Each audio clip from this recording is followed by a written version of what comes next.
kami dari kelompok 5 akan membahas tentang pasar modal. Berikut anggota dari kelompok kami.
Kalian pernah beli sesuatu kan di pasar tradisional?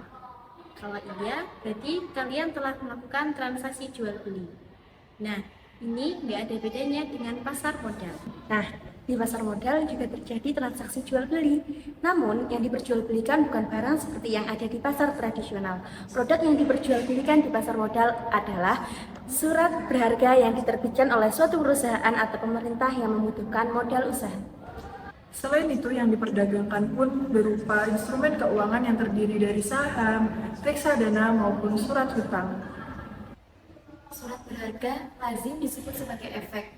Ini jadi kepikiran, kalau transaksi di pasar tradisional kan jelas tuh transaksinya. Langsung soal pedagang, ada pemasok dagangan, pengelola pasar, pihak keamanan, sampai yang ngatur dagangannya.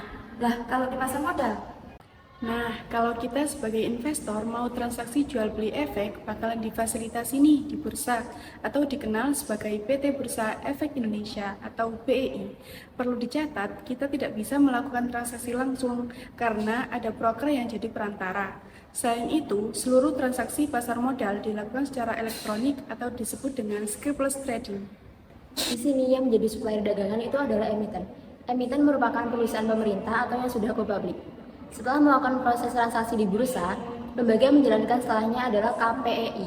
KPEI adalah lembaga clearing penjaminan efek Indonesia. Lembaga ini membantu menjaga hak dan kewajiban investor, serta memastikan bahwa penjual menerima uangnya dan pembeli menerima barangnya. Jadi tidak usah takut ketika melakukan proses transaksi di bursa karena terdapat lembaga yang menjamin di dalamnya. Yang terakhir ada KSEI atau Kustodian Sentral Efek Indonesia. Semua proses pemindah bukuan dan penyimpanan efek di pasar modal akan dilakukan melalui KSEI. Ingat ya, barangnya pun bentuknya elektronik dan dapat diperjualbelikan kembali.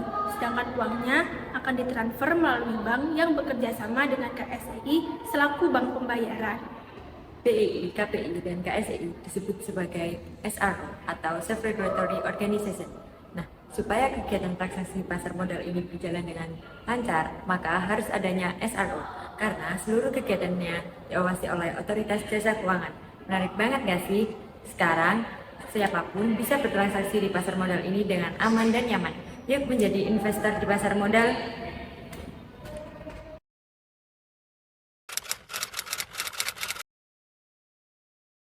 Kasus Sarijaya Permana Sekuritas. Kasus ini terjadi pada tahun 2009 dengan modus penggelapan dana nasabah yang dilakukan oleh komisaris utama yang bernama Herman Ramli senilai 235 miliar.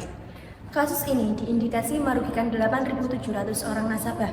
Permasalahan ini terjadi karena adanya penyalahgunaan dana nasabah yang dilakukan oleh Herman Ramli. Beranjak pada kasus kedua.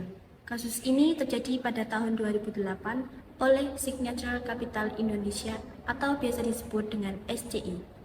Perusahaan tersebut telah menggelapkan saham dan waran milik nasabah tanpa izin nasabah. Kerugian investor diperkirakan mencapai 101,69 miliar. Kita beranjak pada bagian akhir video kali ini. Bagaimana? Apakah kalian sudah mengetahui beberapa fakta tentang pasar modal? Tertarik nggak untuk jadi investor?